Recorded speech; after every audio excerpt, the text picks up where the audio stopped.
Olá pessoal, espero que vocês estejam bem. Vamos começar mais um papo de biologia. Hoje o tema é fotossíntese, é o processo a partir do qual alguns organismos, no caso os organismos autótrofos, plantas, alguns protistas e algumas bactérias conseguem sintetizar seu próprio alimento, produzir matéria orgânica a partir da energia que vem do Sol. Ela pode ocorrer também a partir da luz artificial, mas de um modo geral, nós falamos na luz advinda do Sol. Bom, essa é a equação geral da fotossíntese. São necessárias 12 moléculas de água, 6 moléculas de gás carbônico, 6 moléculas de CO2 para a construção do esqueleto base dos carboidratos mais simples, da glicose, por exemplo, C6H12O6, e aí como subproduto nós temos água, 6 moléculas de água, mais o oxigênio, que inclusive nós utilizamos aí para a nossa respiração. Aqui é a sede da fotossíntese. Isso aqui é a organela celular conhecida como cloroplasto, que está presente nas plantas e nos demais organismos fotossintetizantes. O cloroplasto, como já dito lá no nosso papo de organelas celulares, o cloroplasto, ele é formado, ele apresenta uma dupla membrana, sendo que a mais externa é lisa e a interna ela apresenta membranas, lamelas membranosas que dão origem a estruturas que lembram muito moedas empilhadas, que nós chamamos de tilacoides. Ao conjunto de tilacoides, nós damos o nome de granum. E ao conjunto de todos os grânulos de um cloroplasto, a gente dá o nome de grana. É nos tilacoides, é nos grana, que a gente vai encontrar os chamados complexos fotoquímicos, os conjuntos de pigmentos fotossintetizantes encabeçados pela clorofila e que absorvem, retêm a luz solar, dando condições para que a matéria orgânica seja produzida ao longo de todo o processo. Os espaços entre os grana, os espaços internos de um cloroplasto, nós chamamos de estroma. Quando a gente fala de luz e fotossíntese, a gente sempre fala no chamado comprimento de onda. Nós temos uma representação da propagação de uma certa forma de energia, né? Que todo mundo sabe que se propaga em ondas. E aqui nós temos os picos. A distância entre um pico da onda e outro, a gente dá o nome de comprimento de onda. E esses comprimentos de onda, eles são medidos em nanômetros.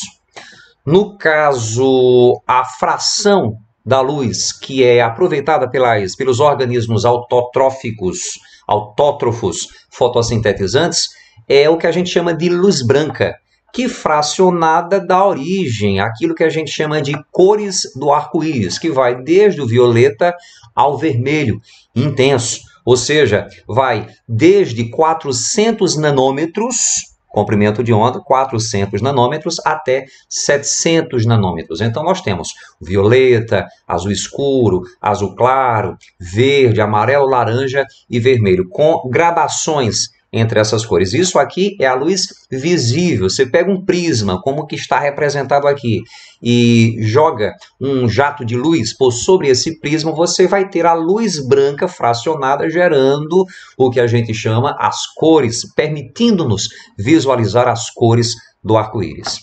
Clorofila. Existem vários tipos de clorofila. Clorofila A, clorofila B, clorofila C, clorofila D e por aí vai. E as frações luminosas absorvidas por elas varia.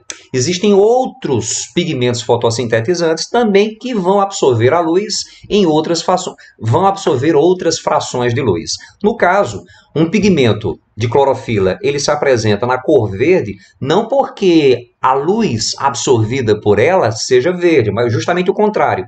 A clorofila se apresenta na cor verde porque ela não aproveita, não absorve o verde. A cor verde é refletida. E aqui nós temos só um gráfico apresentando para a gente aqui outros pigmentos fotossintetizantes, beta-caroteno, ficoeritrina, ficocianina, mais uma explicitação dos espectros luminosos absorvidos, aproveitados por cada um desses pigmentos. E existem outros mais. Bom, para que a gente entenda direitinho a fotossíntese, é interessante que eu apresente para vocês aqui algumas moléculas. Fosfato de dinucleotídeo, nicotinamida, adenina. Essa aqui é uma molécula transportadora de hidrogênio que, quando se acopla ao hidrogênio, vira NADPH. E aqui é a famosa moeda de energia, como a gente fala aqui como a gente é acostumado a tratá-la. O ATP é uma molécula armazenadora de energia e ela é formada a partir de uma molécula de adenina, uma base nitrogenada, associada a uma pentose, a ribose, e forma um nucleotídeo, que a gente chama de adenosina. Essa adenosina ligada a um radical fosfato vai formar uma outra molécula que nós chamamos de AMP. Para fundir um radical fosfato, um fosfato inorgânico, a adenosina, há necessidade de energia. Então, se a gente consegue depois separar o fosfato do AMP, vai ser liberada uma certa carga de energia, que é pequena, mas há energia sim. O AMP, adenosina monofosfato, recebendo mais um radical fosfato, vai formar uma molécula com potencial energético um pouco maior, conhecida como ADP, ou adenosina difosfato, que, por sua vez, recebendo mais um radical fosfato, agora tem 3, vai originar uma molécula com potencial energético muito alto, que a gente conhece como ATP, trifosfato de adenosina ou adenosina trifosfato. A primeira ligação química que une fosfato à molécula de adenosina não tem um grande potencial energético, como já dito. Agora, as ligações entre radicais fosfato têm sim um grande potencial energético. Então, quando essas ligações são quebradas, uma grande carga de energia é liberada. Grande no nível celular. A fotossíntese é dividida, de um modo geral, em 2 fases. Uma delas é dependente de luz, e vai ser chamada de etapa ou fase fotoquímica da fotossíntese, e ela vai acontecer justamente nos pontos onde estão localizados os pigmentos fotossintetizantes, nos tilacoides, portanto, e a fase química, que ocorre no estroma, onde não há pigmentos fotossintetizantes. A fase química, que antigamente, lá no tempo do Rococó, era chamada de fase escura da fotossíntese. A fase fotoquímica, por sua vez, ela é dividida em 2 subfases que ocorrem concomitantemente: a fotofosforilação e a fotólise da água. Fosforilação é nada mais, nada menos que a produção de ATP. A gente viu que o ATP é formado a partir de adição de fosfato ao ADP. E fotofosforilação é a produção de ATP na presença de luz. O que a gente entende como sendo a fotólise da água, foto significa luz, é a quebra da água na presença de luz. E é na fase química da fotossíntese onde os materiais produzidos na fase fotoquímica mais o CO2 que é absorvido pela planta são utilizados para a construção de moléculas de carboidratos simples, que originarão posteriormente carboidratos mais complexos. Bom, e começamos então pela fase fotoquímica. Nós temos a fotofosforilação cíclica e a fotofosforilação acíclica. Comecemos pela cíclica, que dá a ideia de um ciclo que vai aparecer aqui. Olha só, nós temos aqui o chamado sistema fotoquímico 1, ou fotossistema 1, que é um complexo proteico que vai abrigar as moléculas de clorofila e outros pigmentos fotossintetizantes responsáveis pela absorção da luz. Os pigmentos fotossintetizantes localizados aqui vão formar aquilo que nós chamamos de complexo antena, já que eles são os captadores da luz que incide aqui, que é fundamental para que a fotossíntese aconteça.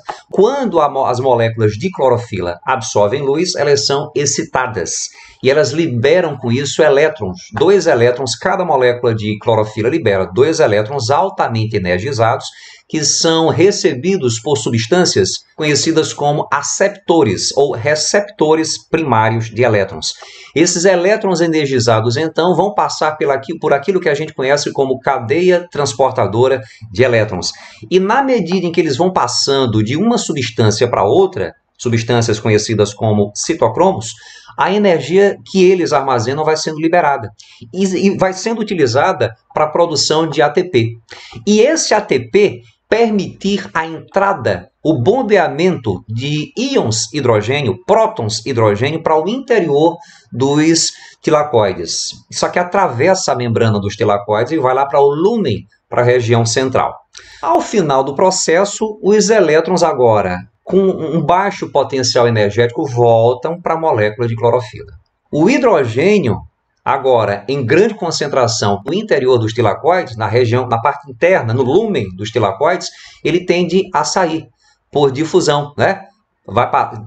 Tenderia a passar de um ambiente onde ele está mais concentrado para um ambiente onde ele está menos concentrado. Só que a membrana dos tilacoides é impermeável ao hidrogênio. Então, o que é que acontece? Esse hidrogênio, esses íons hidrogênio, eles tendem a passar através de uma proteína conhecida como, de uma enzima, né? Que é uma proteína, conhecida como ATP sintase. E na medida em que esse hidrogênio vai passando aqui, ele vai provocando uma rotação da ATP sintase. Isso aqui funciona basicamente como uma turbina geradora de energia. Por exemplo, a ATP sintase vai girando e vai gerando energia que vai sendo concentrada em moléculas de ATP. Na verdade, a energia gerada aqui vai sendo utilizada para fundir fosfato inorgânico a moléculas de ADP, formando, consequentemente, o ATP, trifosfato de adenosina. Aqui nós temos uma representação, uma animação que representa o funcionamento da ATP sintase. Isso aqui, ó, ATP sintase. Isso aqui é a membrana de um tilacoide. Ó, região interna do tilacoide, meio externo. E aí os prótons de hidrogênio vão passando por aqui, a ATP sintase vai girando, energia vai sendo produzida, ó, iluminando aqui, ó. A energia vai passando por aqui e vai sendo utilizada para gerar moléculas de ATP que serão utilizadas mais à frente, durante a fotossíntese. A fotofosforilação cíclica leva esse nome por conta de os elétrons liberados por uma molécula de clorofila, que é excitada pela luz, voltarem para a mesma molécula. E agora a gente fala da fotofosforilação acíclica. A é um prefixo de negação. Então vamos ver o que é que acontece. Na fotofosforilação acíclica, diferentemente da cíclica, existem dois sistemas fotoquímicos, fotossistema 1 e fotossistema 2. Fotossistema 1, ele leva esse nome porque foi descoberto primeiro que o fotossistema 2. No fotossistema 2, há uma molécula de clorofila principal que absorve luz no espectro, na faixa de 680 nanômetros. Então veja só, essa molécula de clorofila ela é excitada pela luz, libera dois elétrons que vão passar pelaquela mesma cadeia transportadora de elétrons. Ó. E na medida em que esses elétrons altamente energizados vão passando de citocromo, de transportador para transportador, né, na cadeia transportadora, de citocromo para citocromo, energia vai sendo liberada e utilizada para a produção de ATP. Aí, da mesma forma, a energia liberada aqui, o ATP produzido aqui, ele vai ser utilizado para fazer com que íons hidrogênio penetrem os tilacoides. Os elétrons que vão passando aqui pela cadeia transportadora vão chegar a uma segunda molécula de clorofila, no caso que encabeça o chamado fotossistema 1. Essa segunda molécula de clorofila, que absorve luz na faixa de 700 nanômetros, é excitada pela luz e libera também dois elétrons. Olha só, ela libera dois elétrons altamente energizados e recebe dois elétrons com baixo potencial de energia que vieram da primeira molécula de clorofila. Os elétrons altamente excitados, liberados pela clorofila, chave do fotossistema 1, vão passar da mesma forma por uma cadeia transportadora de elétrons. A liberação de energia, só que essa energia liberada não é suficiente para a produção de ATP, tá bom? Os elétrons, agora, com baixo potencial de energia, vão ser captados pelaquela molécula que nós tratamos lá atrás, o NADP. O NADP, além de receber elétrons, também recebe íons hidrogênio. Bom, percebam que na fotofosforilação acíclica não há a formação de um ciclo, daí o nome. Olha só, os elétrons perdidos, liberados pela clorofila P680, que encabeça o fotossistema 2, eles são repostos por elétrons liberados por moléculas de água que são quebradas. E essas moléculas de água, elas serão quebradas num outro momento da fase fotoquímica, que a gente chama de fotólise da água ou reação de Reaux. A mesma coisa que acontece lá durante a fotofosforilação cíclica em relação à passagem dos íons, dos prótons de hidrogênio pela ATP sintase para a produção de moléculas de ATP, vai acontecer aqui também, ó, na fotofosforilação acíclica. A energia liberada pelos elétrons energizados vai promover a produção de ATP e essas moléculas de ATP vão promover a penetração de íons de hidrogênio para o interior dos tilacoides. Quando esses íons de hidrogênio atravessam a ATP sintase, isso aí vai promover a produção de uma carga muito alta de moléculas de ATP. Na fotólise da água, que também acontece ao nível dos tilacoides, duas moléculas de água em presença de luz vão ser quebradas de modo a originar uma molécula de oxigênio, 4 íons hidrogênio e 4 elétrons. Lembrem que esses 4 íons hidrogênio e esses 4 elétrons, eles são utilizados, são captados pela molécula de NADP, lá atrás, na fotofosforilação acíclica, ciclo de Calvin, ou ciclo de Calvin-Benson, que apresenta 3 momentos. É subdividida em 3 momentos: carboxilação, redução e regeneração. Isso aqui vai acontecer no estroma dos cloroplastos. Num primeiro momento, 6 moléculas de CO2 absorvidas pela planta reagem com uma molécula conhecida como ribulose 1,5-bifosfato, com participação de uma enzima apelidada de rubisco. Na verdade, ribulose 1,5-bifosfato carboxilase oxigenase. Melhor ficar com o apelido mesmo, rubisco. Então, isso aqui é o que a gente chama de carboxilação, a reação do CO2 com a ribulose 1,5-bifosfato, gerando um composto de 3 carbonos, conhecido como 3-fosfoglicerato.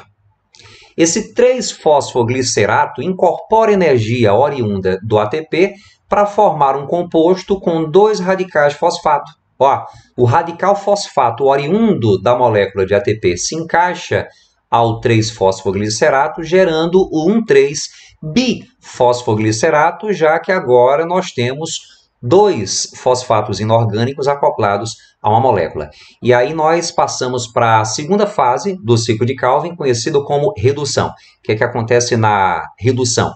O 1,3-bifosfoglicerato recebe hidrogênios advindos do NADPH para formar o composto conhecido como gliceraldeído 3-fosfato. Algumas moléculas de gliceraldeído 3-fosfato vão formar carboidratos simples com 3 átomos de carbono, depois monossacarídeos com 6 átomos de carbono serão produzidos, como a glicose, por exemplo. Quanto ao destino desses carboidratos produzidos no ciclo de Calvin, nós temos as seguintes situações. Bom, esses carboidratos simples, eles podem formar sacarose. Essa sacarose ela pode ser convertida ainda no interior dos cloroplastos em amido, ou então pode deixar os cloroplastos e formar outras substâncias necessárias à sobrevivência do vegetal.